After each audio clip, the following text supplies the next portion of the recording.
Muito bom dia, sejam muito bem-vindos à ação Health Tech and Futures of Pharma. O meu nome é Miguel Pugalho e faço parte da equipa do ISEG Executive Education. Na sessão de hoje contaremos com a presença da professora Joana Santos Silva, que exerce funções atualmente como diretora de inovação do ISEG Executive Education. É assessora da presidência do ISEG para o desenvolvimento estratégico. É ainda professora de estratégia, transformação digital, marketing e marketing digital. É coordenadora do Programa Executivo Strategic Management and Innovation, doutorada em Gestão com especialização em Estratégia, MBA pela Católica Nova e licenciada em Ciências Farmacêuticas pela Universidade de Coimbra. É pós-graduada pela Kellogg School of Management e desempenhou funções como membro da administração como Senior Director for Strategy and Advancement na Católica Lisbon. É diretora de programas de formação de executivos nas áreas de estratégia, marketing, gestão comercial e na área da saúde. É membro da direção da Make-A-Wish Portugal.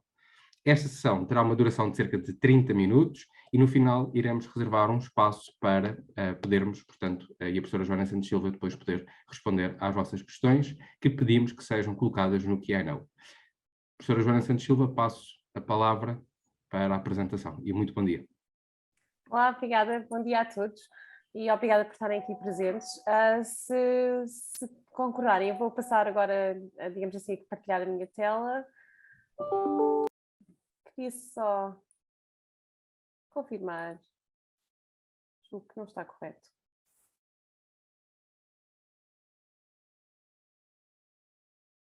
Está ok, Miguel? Ainda não. Aparecem os dois slides. E agora? Agora sim. Ok, desculpem lá, compasso técnico.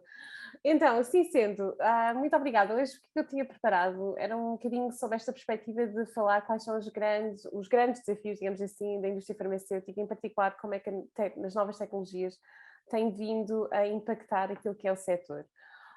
Tinha pensado começar com uma citação do falecido Steve Jobs, que de facto era um visionário e que em determinado momento diz esta frase, e que diz que, essencialmente, as grandes inovações do próximo século virão, efetivamente, entre a interseção entre a biologia e a tecnologia. O que é facto, isto para mim é aquilo que é a base deste conceito do health tech, ou seja, esta perspectiva que, efetivamente, aquilo que está e onde a tecnologia tem muito potencial, inclusive, de continuar a emergir e se introduzir é nesta perspectiva de digamos assim, de sistemas biológicos e mais concretamente, depois evidentemente dos seus impactos na perspectiva da saúde. A indústria farmacêutica, por sua vez, enfrenta um conjunto de desafios e os desafios são variados e são de facto bastante estruturados, ou seja, não é de todo completamente impossível pensar que estamos perante uma indústria que está numa verdadeira fase de disrupção. Entre das várias variáveis, eu se calhar destacaria esta questão de, por um lado, o ambiente no qual se opera, ou seja, por um lado existe uma exigência cada vez maior, tanto da parte dos, digamos assim, pacientes ou utentes, mas também dos próprios reguladores e dos stakeholders vários do modelo, de um aumento de transparência, até quase uma lógica de pedagogia daquilo que é feito dentro da indústria farmacêutica. Por outro lado, claramente, a questão de aceleração de inovação tecnológica e da própria ciência que está por trás tem feito com que haja um shift cada vez maior e uma complexificação, inclusivamente, da tecnologia e da ciência que está por trás da inovação da indústria farmacêutica, ou seja, passamos francamente de uma fase de química clássica, por assim dizer, ou química orgânica, para cada vez mais estarmos no state of the art da biotecnologia, que muitas vezes também está acoplado a outras tecnologias, como, por exemplo, o Data Analytics e Inteligência Artificial. Ou seja, tudo isto muda a complexidade da base daquilo que é, inclusivamente, os produtos que chegam ao mercado. Por outro lado, temos uma situação extraordinariamente complexa no que diz respeito às pressões socioeconómicas, ou seja, estamos perante situações que, efetivamente, por um lado, ou porque temos demografias cada vez mais envelhecidas, como é o caso de Portugal, em que temos um sistema social que de alguma forma está deficiente na sua perspectiva financeira e como tal temos cada vez mais aquilo que eu tipicamente designo de choque matemático, ou seja, que efetivamente aquilo que são as fontes de receita para o sistema social são insuficientes para fazer face aos custos. Isto faz com que haja cada vez mais uma maior necessidade de racionalização e mais do que isso, do lado da indústria farmacêutica, uma maior capacidade de comprovar a verdadeira efetividade da inovação que chega ao mercado. Por outro lado, depois temos sistemas em que a situação é um pouco diferente, ou seja, existem pressões demográficas, mas antes pela questão de que temos populações que estão francamente em crescimento quase exponencial, ou seja, cada vez mais pessoas e mais pessoas com evidentemente necessidade de acesso à saúde. Ou seja, tudo isto faz com que haja de alguma forma uma pressão económica séria sobre os sistemas de saúde, eu diria, no mundo inteiro. E a indústria farmacêutica tem que encontrar aqui o seu lugar, e mais concretamente quase como parceiro de solução da sustentabilidade destes sistemas. Por outro lado, e mais concretamente, quase como consequência disto tudo, nós temos visto cada vez mais pressões, em particular no que diz respeito a custos, e em particular no que diz respeito à indústria farmacêutica, o preço do produto. Há, e como evidentemente consequência disso, um aumento da pressão competitiva, até dentro dos próprios players do mercado. Também vimos e assistimos ao encurtamento do tempo de vida de um determinado produto no mercado, ou seja, claramente aqui uma questão de o tempo viável de retirar a rentabilidade, inclusivamente, ou ter a renda sobre a qual nós podemos recuperar um investimento na própria inovação, tende a ser mais curta, na perspectiva até de, inclusivamente, da expiração de patentes e outro tipo de pressões, e como tal, lá está, nós necessitamos claramente de modelos que sejam mais capazes de sustentar-se a si próprios, sem dizer que também já há algum tempo para cá que houve um shift de a indústria farmacêutica essencialmente estar focada na perspectiva de um mercado mais ambulatório e dos big blockbusters dos anos 90, e hoje focamos cada vez mais em mercado hospitalar, em particular produtos cada vez mais de nicho, mais target, o que faz com que, evidentemente, o seu potencial de aplicação na perspectiva de potencial mercado de paciente é mais baixo e, como tal, é mais difícil fazer o business case da própria inovação.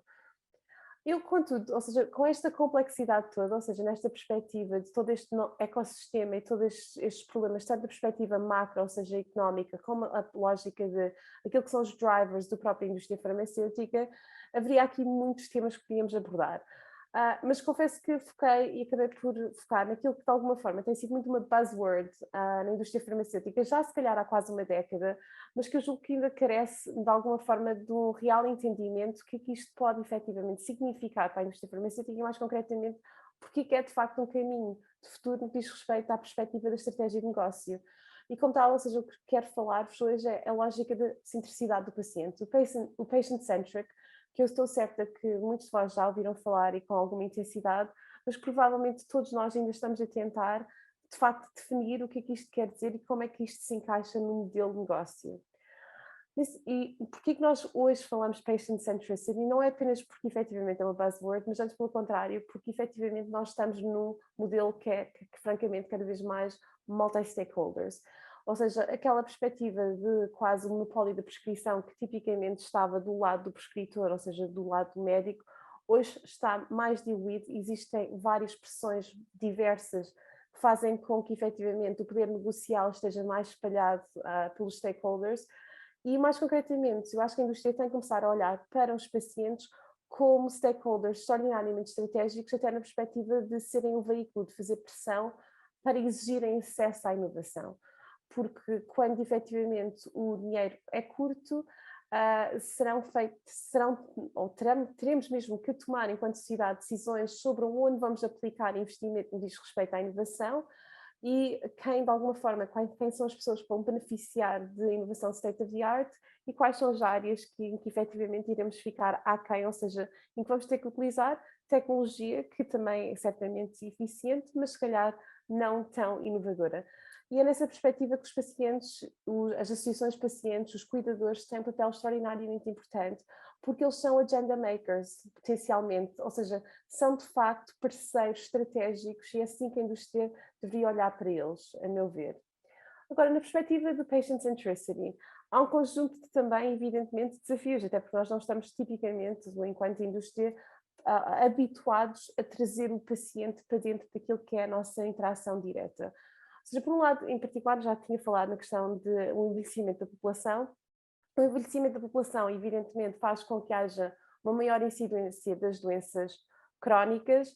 Há um acrónimo que a Organização Mundial de Saúde usa, que eu acho sempre alguma graça, que é 70% dos nossos doentes, ou mais concretamente 70% dos doentes que existem no sistema, no sentido que são, digamos assim, doentes crónicos, são o que nós designamos Hondas. E o Honda é um doente hipertenso, obeso, non-compliant, ou seja, não adere à saúde terapêutica, diabético e asmático / DPOC. Ou seja, são aquelas doenças que efetivamente, em determinado momento, tendem a ter uma maior probabilidade de surgimento. Há uma grande parte da população, em particular por determinada idade, que carece de uma ou sofre de uma ou de outra destas patologias, ou uma combinação das mesmas, e são doentes que têm um burden no que diz respeito, ou seja, um peso para o sistema razoavelmente significativo, porque não só são muitos, mas em particular porque estas doenças, tratando-se de doenças crónicas, são doenças que necessitam efetivamente de um acompanhamento a lá longo desta perspectiva. Por outro lado, claramente esta questão novamente de pressão na perspectiva da viabilidade financeira e esta perspectiva de cada vez mais termos que demonstrar de facto a evidência no que diz respeito ao valor. E o que é que isto quer dizer na perspectiva do que é o valor e como é que se define valor em sistemas de saúde? Também só por si só é um tema por si, ou seja, necessita cada vez mais uma maior definição e até inclusivamente entendimento por parte de todos os stakeholders como é que se define o valor e como é que se mede essa perspectiva do valor e efetividade. Por outro, lá está, a inclusão e incorporação das várias tecnologias de saúde, em particular a genómica, os devices, a perspectiva do Big Data e a analítica, como forma de, inclusivamente, ajudar a suportar esta perspectiva do evidence-based, ou seja, quais são as fontes de criação de evidência. Quando falamos de patient centricity, se calhar a primeira coisa que temos que entender é quem são os pacientes e como é que a gente os pode segmentar. Há várias formas de segmentação de pacientes, evidentemente desde logo pela sua patologia, mas achei interessante se calhar partilhar convosco esta ferramenta ou esta framework que julgo que tem algum interesse até na perspectiva de em que medida é que um determinado doente pode ser de facto utilizado enquanto, digamos assim, ou pode ser engaged naquela perspectiva de ter um papel mais ou menos ativo, não só na gestão da sua doença, mas inclusivamente enquanto, digamos assim, stakeholder participativo em todo o ecossistema de stakeholders. E basicamente, esta framework foi desenvolvida por 2 investigadores da Naira Business School, também em parceria com a Johnson & Johnson, e o que eles fizeram foi criaram 2 variáveis discriminatórias. Por um lado, a questão da aceitação da doença, ou seja, em que medida é que um doente aceita ou não aceita que de facto está doente, ou seja, que carece de uma patologia, e por outro lado, qual é o nível, digamos assim, de controle no sentido em que medida é que o doente está disposto ou interessado em ter um papel efetivamente ativo no que diz respeito à própria gestão da sua doença. E com base nessas 2 variáveis discriminatórias, nós temos 4 segmentos diferentes. E são bastante diferentes, e já agora importa dizer que um doente pode estar num determinado momento, como no segmento 4, por exemplo, e a certa altura evoluir para um segmento 1. Ou seja, não é necessariamente que um doente fica, ou um indivíduo está sempre na mesma perspectiva, na mesma caixinha de segmentação. Nós temos aqui em baixo, ou seja, vou começar com o segmento 4. O segmento 4 são as pessoas que ainda não aceitaram a sua doença, ou seja, de alguma forma negam ou ainda não perceberam efetivamente o real impacto que a patologia pode ter, e por outro lado tem um muito baixo interesse de alguma forma em ter, digamos assim, um papel participativo na sua gestão. E nós chamamos a estes os disconnected, ou seja, os desconectados. De alguma forma, não podemos assumir que estas pessoas, pelo menos nesta fase, estarão muito aptas para terem um papel muito participativo, ou seja, serão difíceis para fazer centricidade do doente diretamente com estes pacientes enquanto eles tiverem este mindset. Na situação no segmento 3, nós de facto continuamos a ter uma situação de pouca aceitação da doença, mas que alguém de alguma forma procura efetivamente ter um papel um pouco mais participativo. Ou seja, até determinado ponto que estas pessoas estão à procura é a perspectiva da motivação. A motivação em particular na própria perspectiva de aceitação da sua patologia, nós chamamos e designamos estes os emocionais. Por outro, temos então em parte de cima, ou seja, agora falando daqueles doentes que já aceitaram efetivamente a sua patologia, ou seja, estão cientes que têm uma doença. Temos por um lado aqueles que têm um papel pouco interventivo no que diz respeito, digamos assim, à sua participação ou à sua gestão, e são aqueles que nós designamos os não intencionais, ou seja, procuram estrutura e vão precisar de ajuda efetivamente e dicas e ferramentas e plataformas que os ajudem de alguma forma a ter um papel mais participativo naquilo que é a própria gestão da sua patologia. E por último, aqueles que são efetivamente, digamos assim, o segmento mais facilmente com quem ter um engagement, porque são, por um lado, as pessoas que entenderam que estão doentes, mas por outro lado, querem de facto ter controle, ou seja, querem ter um papel bastante direto no que diz respeito àquilo que é, digamos assim, a sua doença. Ou seja, evidentemente, tendo em conta onde o doente se encontra nesta framework, nós temos mais ou menos capacidade de interagir com ele e até as expectativas daquilo que nós podemos ter no que diz respeito ao retorno com essa mesma relação pode ser diferente, porque evidentemente estão em fases diferentes. Já agora também, quando pensamos em doentes, importa saber como é que, ao longo, digamos assim, da jornada nós tipicamente designamos o patient journey, como é que eles estão até na perspectiva, quais são os picos, inclusivamente, de poder acionar um determinado doente. E é extraordinariamente interessante saber, ou seja, quando é que as pessoas pesquisam informação, quais são os triggers, quais são os momentos efetivamente que levam, digamos assim, maior engagement por parte do doente. Ou seja, os momentos mais altos no que diz respeito àquilo que é a procura ativa e onde o doente está mais disposto, inclusivamente, a ter interação com vários stakeholders na área da saúde, é por um lado, desde logo, quando começa a sentir os primeiros sintomas, e quando começa a sentir sintomas, pode ser já agora o doente ou um cuidador, ou seja, evidentemente há situações em que é um familiar ou um amigo próximo que está também a percorrer esta jornada emocional. Quando se começa a sentir sintomas e vai-se procurar efetivamente o que é que os sintomas, qual é o significado deles, o que é que isto pode querer dizer, há um pico, digamos assim, de procura e, digamos assim, de ações proativas por parte do doente. Por outro lado, evidentemente, logo após o diagnóstico. Ou seja, assim que há um diagnóstico, a pessoa muitas vezes tende a procurar informação, tanto a respeito, evidentemente, da patologia, como os potenciais linhas ou procedimentos ou protocolos de tratamento. Isto é importante saber por parte da indústria farmacêutica, porque evidentemente isto são fases em que a indústria devia estar disponível e ter ferramentas disponíveis, tendo em conta esta apetência já ex ante do próprio doente, porque é aqui que, ou seja, na perspectiva de Patient Centricity, nós vamos ao encontro das necessidades das pessoas. E se as necessidades das pessoas são mais altas nestes dois momentos que são de facto cruciais, e até na perspectiva da captação do interesse do doente e relação dele para connosco, é extraordinariamente importante nós, de facto, desenharmos e desenvolvermos soluções para estas fases. Por outro lado, isto é um desafio bastante grande, porque quando nós procuramos informação, qualquer um de nós, há informações que são mais interessantes e menos interessantes. E o que se vê aqui é que, efetivamente, a informação mais difícil, no sentido de aceitação ou de interesse ex ante, é a informação que é verdadeiramente de natureza científica.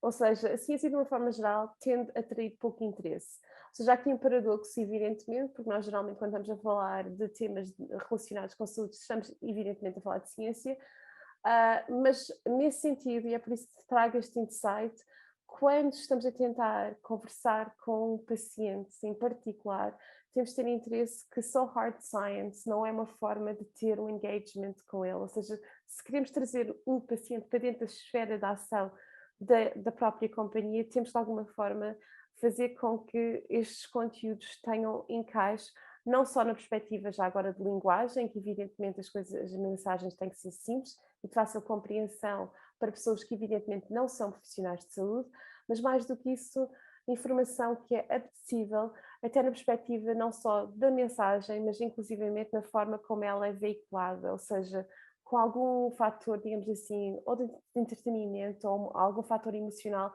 qualquer coisa que efetivamente aumente a apetência para o doente procurar e querer manter a ligação connosco. Agora virando, ou seja, falando um bocadinho sobre os desafios, tendo falado um pouco dos desafios na perspectiva de centricidade do paciente, da perspectiva do paciente, gostava de falar sobre porque é que isto tem sido tão difícil para a indústria farmacêutica de alguma forma adotar, porque não parece que seja uma falta de interesse ou até de compreensão, eventualmente, do valor estratégico de ter o paciente do nosso lado. Mas, pelo contrário, efetivamente é algo que é difícil de incorporar, até porque há um conjunto de barreiras e dificuldades e não são, evidentemente, fáceis de, digamos assim, resolver. A primeira é que, efetivamente, é difícil fazer o case study, no que diz respeito até na perspectiva financeira, junto das próprias companhias. Ou seja, a rentabilidade, digamos assim, de soluções, digamos, tecnológicas tendem a ser mais baixas do que diz respeito, por exemplo, à rentabilidade de aquilo que é o negócio core da indústria farmacêutica. Ou seja, e depois muitas vezes estes investimentos no paciente não têm retorno direto, ou seja, é muito difícil ter uma métrica específica a dizer nós fizemos esta ação e repentinamente tivemos este retorno, por exemplo, no que diz respeito a vendas, utilização ou até mesmo, digamos assim, liderança de opinião dentro da comunidade, não é? Ou seja, é de facto um investimento tipicamente que tem que ser visto a prazo e mais concretamente tem que ser avaliado com métricas de alguma forma diferentes que não são tradicionalmente utilizadas na indústria. Por outro lado, obrigam a alguma agilidade que não é, ou seja, a velocidade e time to market da indústria farmacêutica, até pelo próprio funil e barreiras regulamentares, tende a ser longo e a interação diretamente, digamos assim, com o consumidor, se me permitem essa palavra, tem tipicamente uma natureza bastante diferente, que é a perspectiva da agilidade e da rapidez, que não é tradicionalmente, efetivamente, digamos assim, a forma de estar mais confortável e natural para a indústria farmacêutica.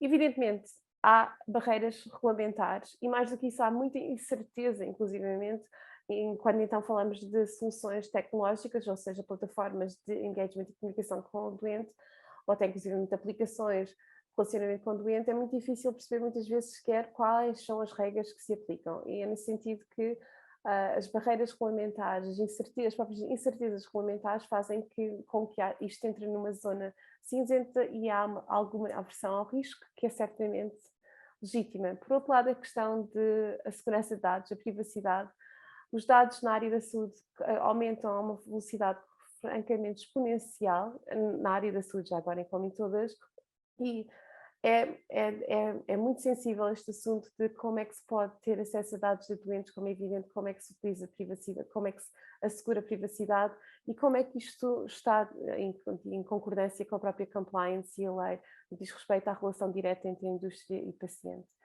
Depois, e acho que não podemos, tipicamente é um assunto difícil, mas não podemos descurar que a indústria farmacêutica, em muitas circunstâncias, continua a ter, de alguma forma, uma reputação algo negativa no que diz respeito à opinião pública.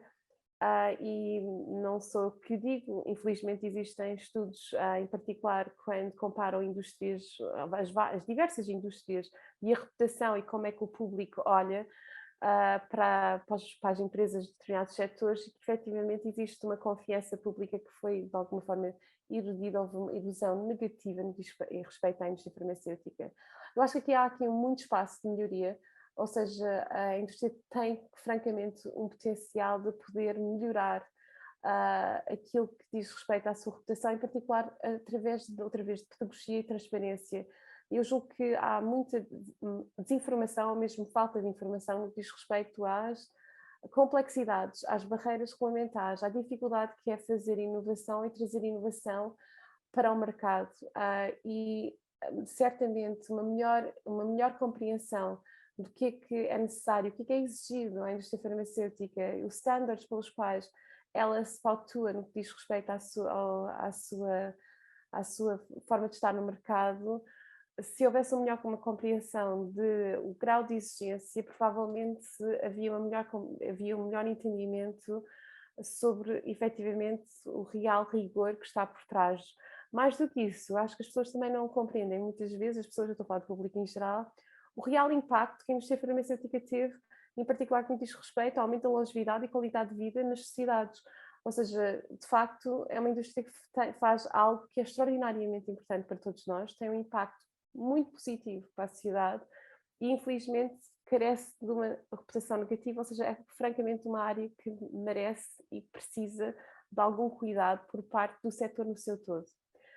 O nível 5, ou seja, das barreiras que estava no slide original, era evidentemente conseguir atrair talento e mindset para ajudar nesta transição de pensar cada vez mais esta perspectiva multi-stakeholder.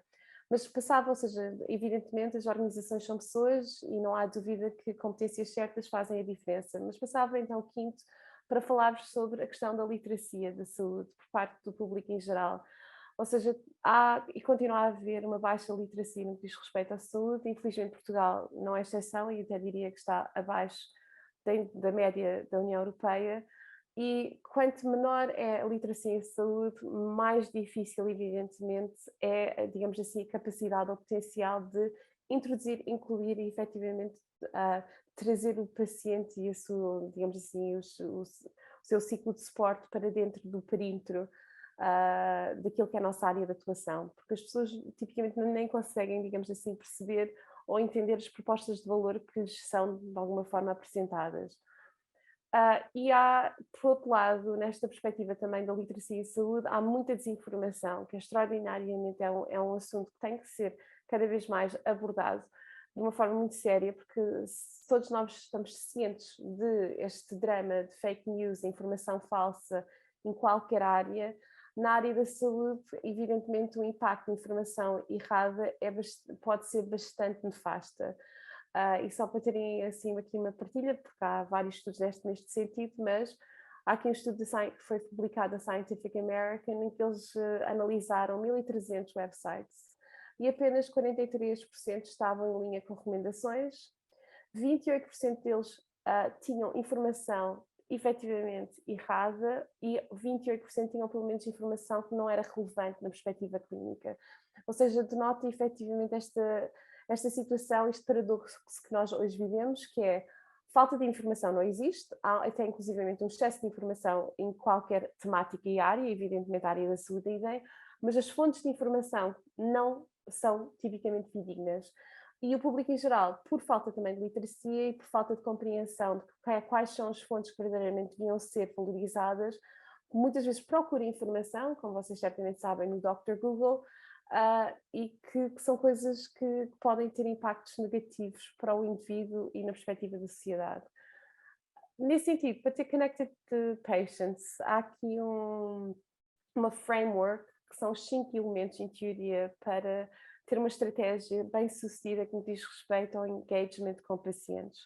Por um lado, a inclusividade, ou seja, nós de facto a pessoa tem que se sentir parte da solução e mais do que isso não tem que sentir que é de alguma forma tratado como um elemento de menor interesse.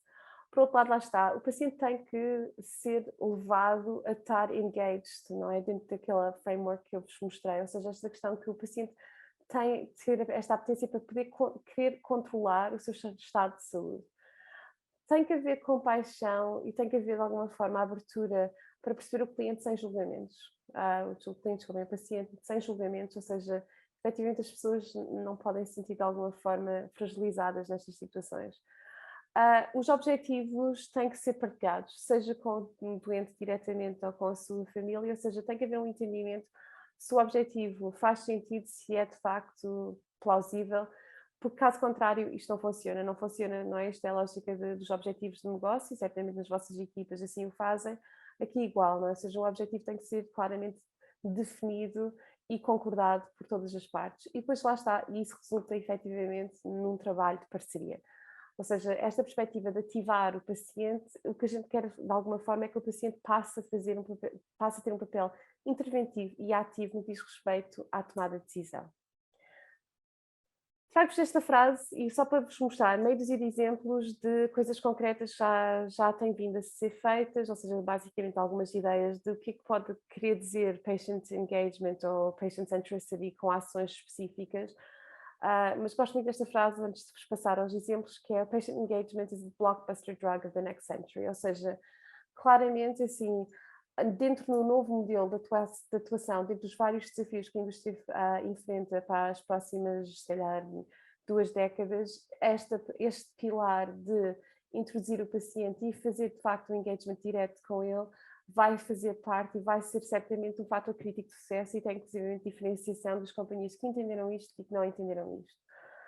Tem aqui um exemplo que foi desenvolvido por uma empresa israelita que é MoveCare, e neste caso nós estamos a ver basicamente um exemplo de Patient Reported Outcomes, ou seja, é o paciente diretamente que vai introduzindo e vai fazer um autorreporte dos seus sintomas.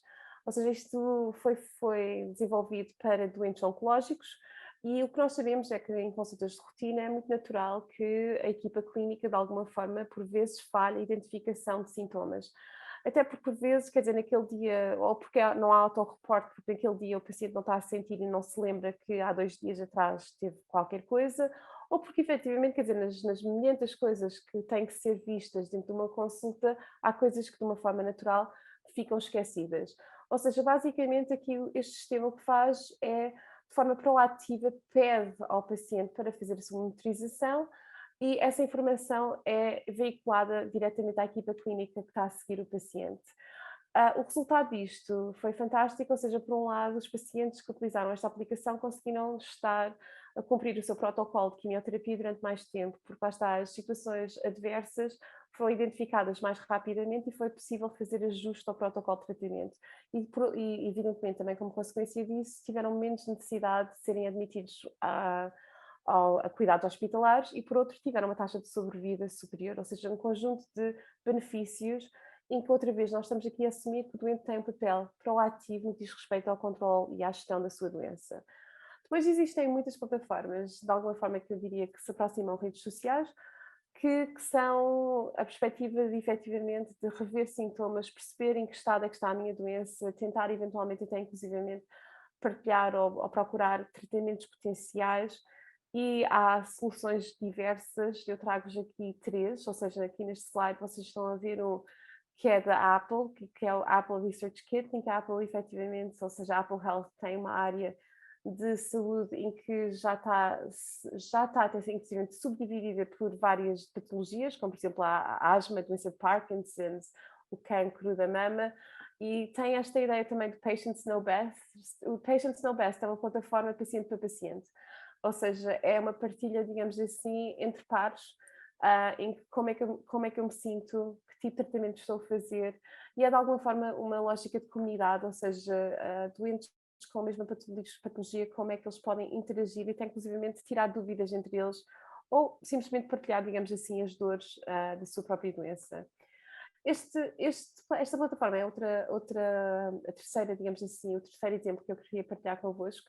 Confesso que há uns anos atrás, por curiosidade, ou seja, a primeira vez que eu ouvi falar disto, passei ou seja, inscrevi-me no Patients Like Me, e é interessante, pois, ainda não fiz nunca o unsubscribe, porque ele faz uma coisa extraordinariamente interessante, que eu confesso que não faço o autorreporte, porque felizmente, não, por enquanto, não tenho essa necessidade, mas quase todos os dias, ou pelo menos uma vez por semana, eu recebo um e-mail a perguntar como é que eu me sinto hoje.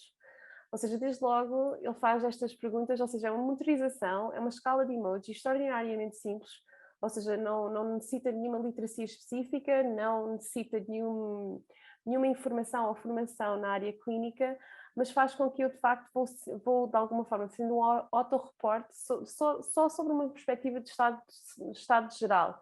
E efetivamente o que ele tem mais interessante é que ele vai procurando perceber qual é a evolução, ou seja, os deltas, não é?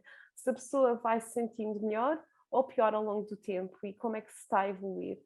É uma plataforma já bastante grande, ou seja, com um número de utilizadores significativo, e tem 40 milhões de pontos de dados sobre doenças diferentes.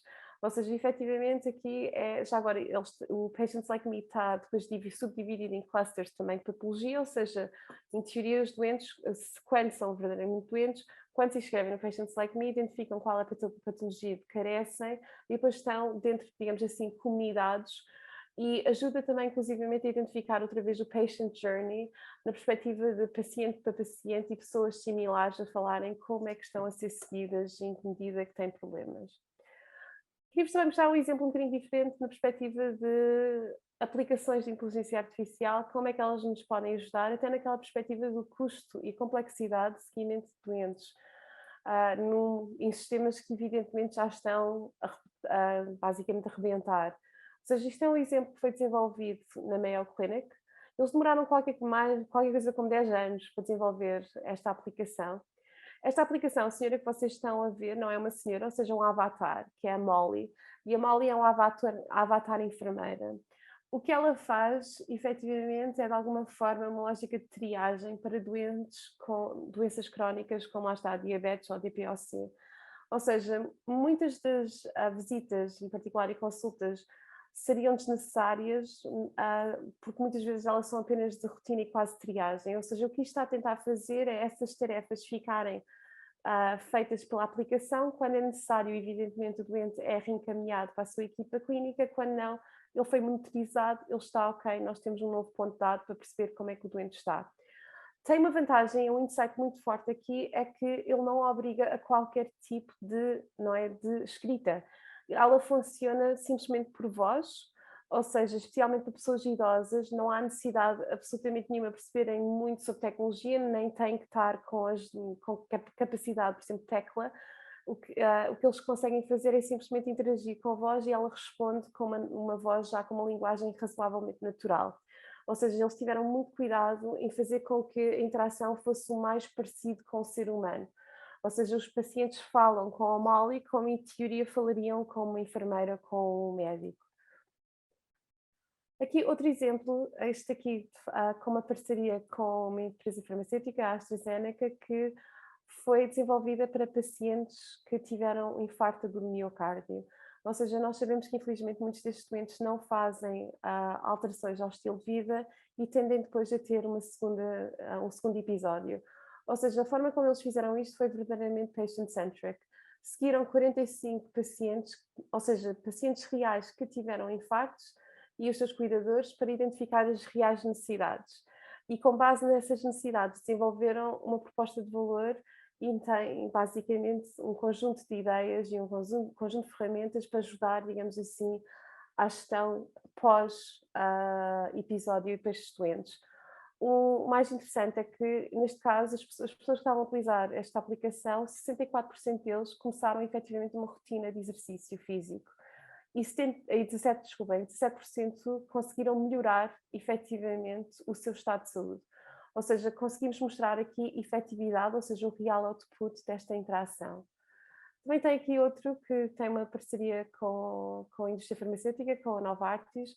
Isto é uma rede social só peer-to-peer. Aliás, os profissionais de saúde não podem estar nesta plataforma.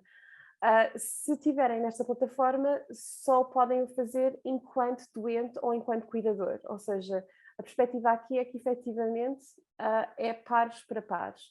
E aqui trata-se de uma situação de falência cardíaca e a perspectiva é muito a lógica de a partilha de histórias, como é que se vive com este, ou seja, como é que se vive com esta doença.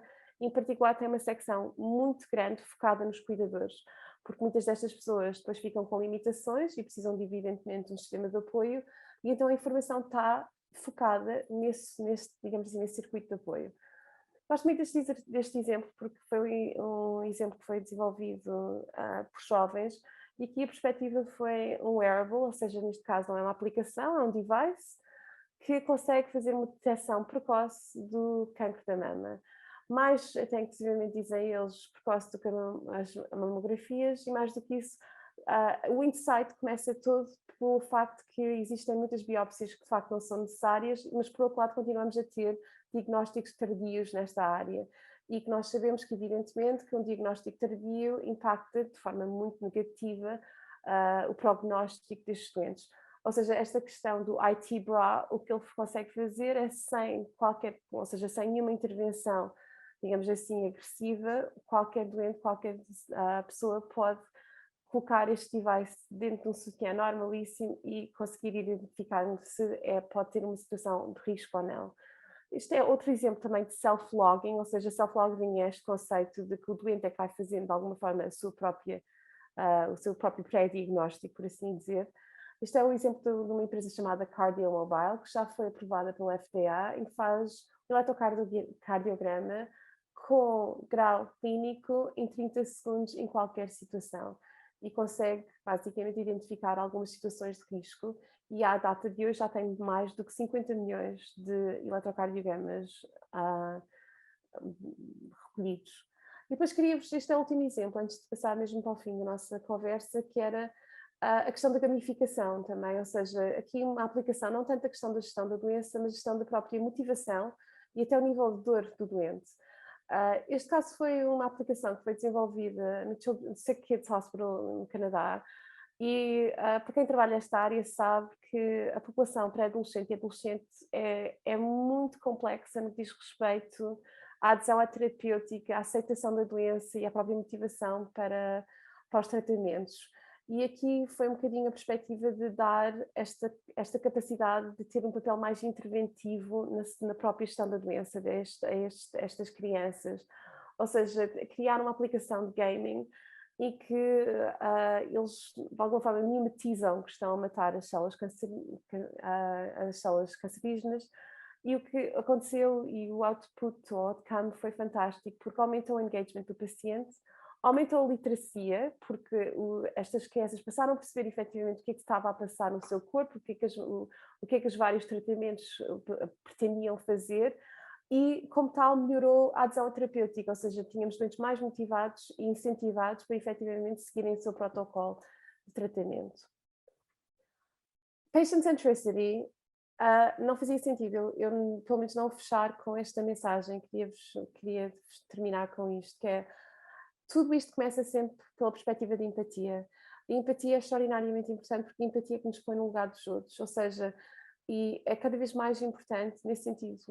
Qualquer pessoa que queira verdadeiramente, ou qualquer companhia que queira verdadeiramente se transformar em patient-centric, a primeira coisa que tem que entender e fazer é colocar-se no lugar do paciente. E queria-vos só passar 2 ou 3 slides sobre a questão de isto não é conversa, isto é ciência, ou seja, há uma ciência por trás disto.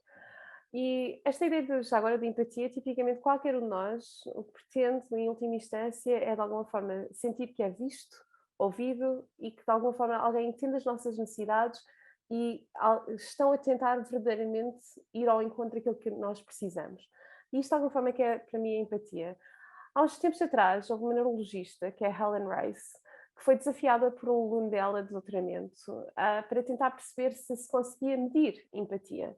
E ela inicialmente estava muito pouco convicta desta ideia. E de alguma forma disse-lhe, ou rejeitou a ideia de fazer o exercício, mas eu acho que aparentemente tinha sido algo insistente. E a determinada altura, então, montaram um exercício. E tentaram fazer, então, o pressuposto era, conseguimos ou não conseguimos medir empatia com marcadores fisiológicos. E o que fizeram foi, gravaram consultas, ou seja, entre o par do médico e o paciente, e depois tinham, digamos assim, monitorização através da conductância cutânea e mediam outputs fisiológicos, reações fisiológicas. E o que é que eles conseguiram basicamente demonstrar? Vocês têm aqui uma situação em que há muita empatia entre o médico e o doente. O médico, ou seja, o paciente é a linha verde, o clínico será a linha vermelha, e o que vocês veem é, sempre que existe um pico fisiológico, ou seja, a resposta fisiológica do paciente, o médico mimetiza, apesar de com uma intensidade mais baixa. Ou seja, o que nós estamos a ver é que há uma concordância fisiológica nas respostas, o que quer dizer que de alguma forma denota-se que aqui há empatia.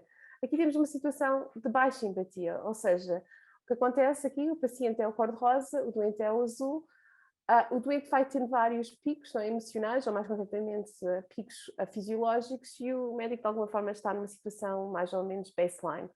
Já agora, isto não quer dizer que os médicos em particular são mais empáticos ou menos empáticos, nós também sabemos que podemos ter mais empatia com uma determinada pessoa do que com outra, mas basicamente aqui a primeira barreira que conseguiu-se mostrar na perspectiva de ciência é que nós podemos medir empatia, ou seja, nós conseguimos efetivamente demonstrar se temos mais empatia ou menos empatia com uma determinada pessoa.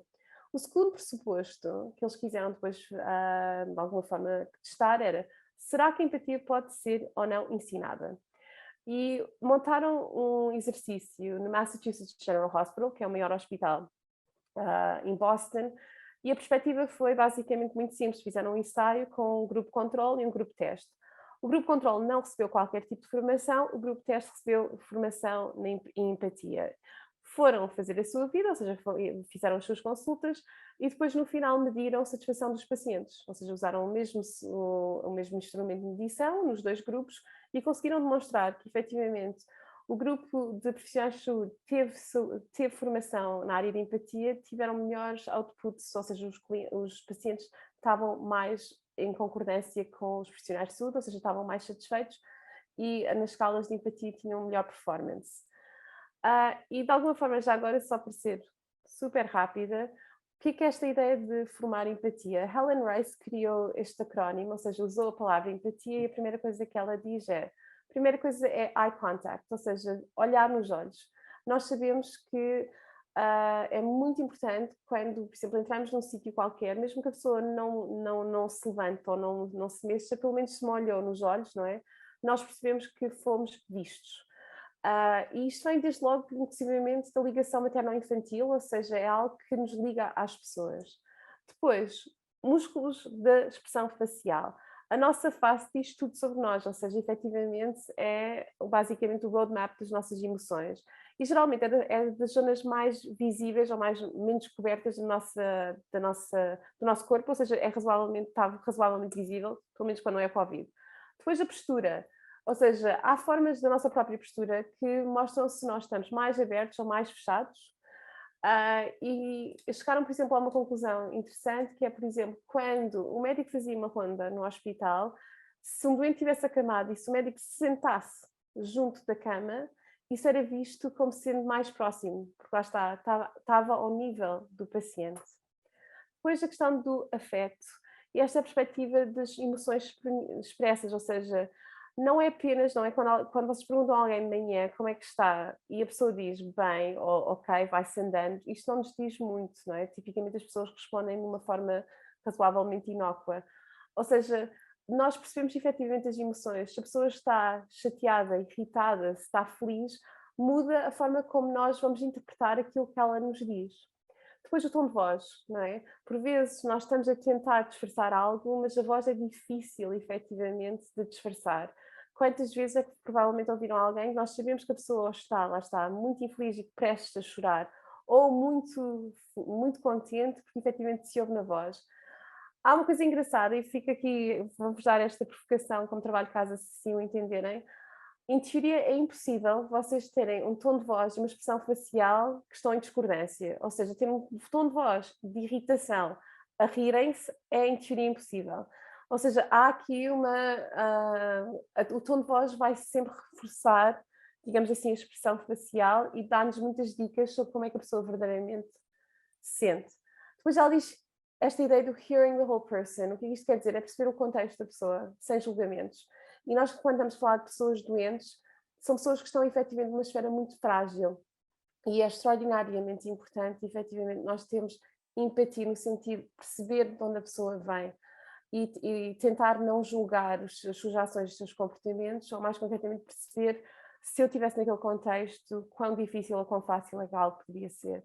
E depois, evidentemente, por último, a empatia termina sempre com a nossa própria resposta. Ou seja, nós temos uma capacidade fantástica de absorver também aquilo que os outros nos dão, ou seja, é a lógica da reciprocidade da reação. E porque lá no fundo, e já mesmo quase terminar, esta ideia de que nós seres humanos somos seres humanos sociais. E a razão pela qual nós desenvolvemos esta capacidade de empatia certamente foi para a sobrevivência. Ou seja, uma das razões pelas quais nós de facto hoje somos, digamos assim, a espécie dominante é porque nós conseguimos cooperar e nós ajudamos-nos mutuamente. E isto que está, de alguma forma, integrado na nossa biologia é uma das nossas vantagens competitivas e nunca devemos esquecer isso. E é nesse sentido que eu diria que quando se trabalha, em particular na área da saúde, mas em todas, mas eu diria em particular na área da saúde, quando estamos a pensar em soluções, pensamos nos três pilares.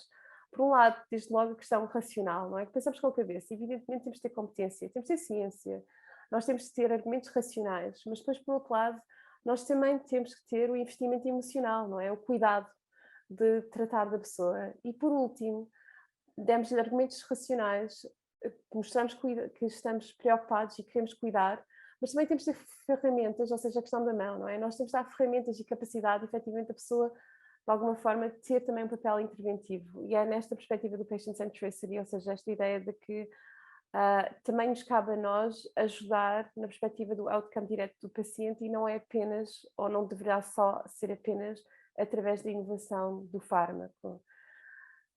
Nesse sentido, e se tiverem, como vêm umas férias da Páscoa, e se alguns de vós estiverem com um break e quiserem um livro, é um livro muito pequenino, mas eu costumo recomendá-lo para quem trabalha na área da saúde como um ensaio de empatia. O livro chama-se When Breath Becomes Air, existe a versão já em português. Isto é de um jovem médico que, em determinado momento, é diagnosticado com uma situação oncológica em estado terminal. e de repente é confrontado com a sua própria mortalidade.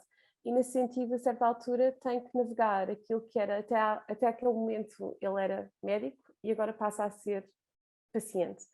E ele escreve de uma forma muito extraordinária, até porque era uma pessoa francamente muito diferenciadora, porque ele, a parte de ser médico, ele também tinha feito mestrado em literatura inglesa, ou seja, tinha claramente uma aptência para a escrita, e este ensaio de poder pôr a lente, não é? E tentar de repente pensar o que é o papel do paciente, como é que os pacientes ficam frágeis, e qual é efetivo, muitas vezes até fazer autorreflexão de se eu tive o cuidado suficiente de pensar no indivíduo que estava à minha frente, para além de que simplesmente a sua situação clínica. Então fazia-vos esta recomendação, que efetivamente acho que é um livro que nos faz pensar sobre esta questão de empatia. Fechando e deixando aqui para perguntas, se houverem, acabava com o Leonardo da Vinci, que diz: aprender é a única coisa que nunca nos, de alguma forma, que a nossa mente, com a qual a nossa mente nunca fica cansada, nunca tem medo e nunca, de alguma forma, nunca se arrepende. Ou seja, estamos sempre a aprender, mas é nesse sentido, ou seja, para aprender também temos de estar abertos aos outros. Eu acho que isso, em última instância, a saúde tem que ser muito high-tech, não há dúvida, e as complexidades do desafio que aí vem obrigam à incorporação da tecnologia, mas a saúde nunca pode deixar de ser high-touch, ou seja, a questão da humanidade, da relação e, mais concretamente, de incluir todos os stakeholders naquilo que é este problema de grande complexidade. Obrigada. Obrigado, Joana, também pela apresentação. E, entretanto, nós recepcionamos aqui duas questões. Uma é sobre, portanto, os dados que foram apresentados, se havia dados mais atualizados depois de 2016, e a outra pergunta é os impactos também da pandemia no setor farmacêutico. Não sei qual é a fonte de 2016, para ser honesta. Se a pessoa quiser clarificar. Eu tenho aqui essa questão, mas temos portanto, ir respondendo à segunda, e, entretanto, se a participante do webinar, entretanto, conseguir esclarecer, nós... Sim. E a segunda pergunta, desculpa, Miguel. Os impactos da pandemia no setor farmacêutico. Assim, os impactos da pandemia, eu acho que desde logo, e a coisa mais evidente que existe é a lógica do go-to-market model, não é? Ou seja, já havia uma tendência claramente, eu acho, acentuada de limitação do contacto direto entre a indústria farmacêutica e os profissionais de saúde. E o que a pandemia trouxe foi quase uma inibição total, não é? Aliás, uma proibição a certa altura dessa relação, pelo menos direta, no face-to-face. E a indústria teve que se reinventar na forma como podia potenciar a relação com estes stakeholders. Eu acho que ainda há muito para aprender nesta área, ou seja, eu não me parece que de repente iremos voltar para 2019, ou seja, eu acho que esta tendência de cada vez a maior dificuldade, pelo menos numa proximidade presencial aos profissionais de saúde, vai se manter e no limite vai se agravar. Ou seja, como é que eu consigo acionar stakeholders sem ter capacidade, ou pelo menos com uma capacidade mais limitada de relacionamento direto pessoal, continuará a ser um grande desafio. Dito isto, isso é o mesmo problema, lá está, toda esta área do patient centricity, porque nós sabemos que existe uma limitação, até regulamentar, da relação direta entre a indústria e o paciente. E até concordo que assim o deve ser. Mas isso não quer dizer que nós não possamos, de alguma forma, resolver, desenhar soluções e ações que façam efetivamente esta potenciação do paciente na perspectiva de parceria dentro do sistema de saúde. Ou seja, eu diria que o grande impacto do Covid foi francamente esse. Não, ou seja, uma aceleração pelo Covid, mas que ficará para o futuro. Muito bem. Obrigado, Joana. Entretanto, eu portanto, tive aqui a oportunidade também de colocar diretamente a questão à participante que há pouco colocou a questão sobre os dados mais atualizados. Mas uma vez que ainda não obtive aqui qualquer feedback, eu penso que depois, se a própria participante tiver oportunidade, vou partilhar os meus contactos no chat, para depois nos poderem contactar, e, portanto, caso pretenda, poderá depois sempre contactar-nos por e-mail ou mesmo telefonicamente, e eu depois também terei a oportunidade de reencaminhar para a professora Joana Santos Silva para podermos aqui... Eu acho que sei qual é, foi foi Corporate Reputation, será? Exatamente, porque a maioria dos gráficos tinham a data de 2016, exatamente. É só neste, não é? Que se eu não tenho erro. O Corporate Reputation, confesso que não sei, posso procurar. Na altura, ou seja, isto é de uma empresa, o slide, depois nós partilharemos os slides. O slide vem de uma fonte que é Patient View, ou seja, é uma empresa de investigação de mercado. Eu confesso que como isto era na perspectiva europeia, eu não sei, porque eles tipicamente podem fazer país a país. Portugal raramente inclui-se como país individual, mas eu posso ver se eles têm uma coisa mais recente nesse sentido, ou seja, de uma forma mais macro, e faço chegar, ou mais concretamente, faço um update aqui aos slides, e quando os slides forem partilhados aqui aos participantes do webinar, ficarão com essa informação. Muito bem. Joana, muito obrigado mais uma vez. Agradecer também a todos os que participaram e que estiveram aqui também presentes no webinar. Como eu tinha dado há pouco essa informação, os meus contactos encontram-se no chat, portanto, qualquer questão poderão sempre contactar-nos, e aproveitar também, já que é sexta-feira, para desejar um bom fim de semana e um bom descanso, e agradecer mais uma vez pelo vosso interesse. Muito obrigado, um bom dia. Obrigada.